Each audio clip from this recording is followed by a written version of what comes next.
Inspector దయా అంటే ఎవరు? వాడు పెద్ద సైకో వాడు బాబాయ్, వాడి గురించి ఇప్పుడు ఎందుకు? ఈ పిచ్చి నా కొడుకు ఆడి పేరు రాసుకున్నాడు రా.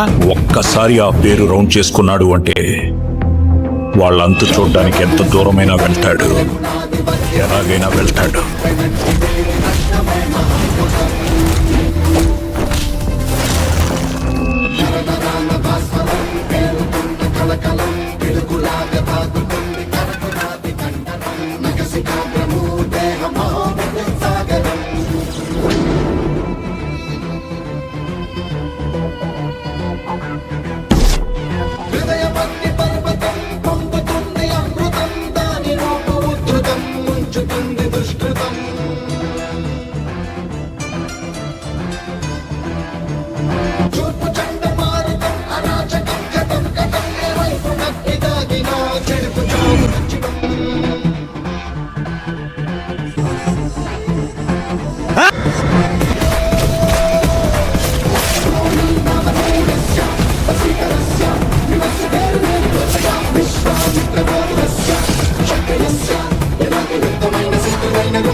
పోతారు.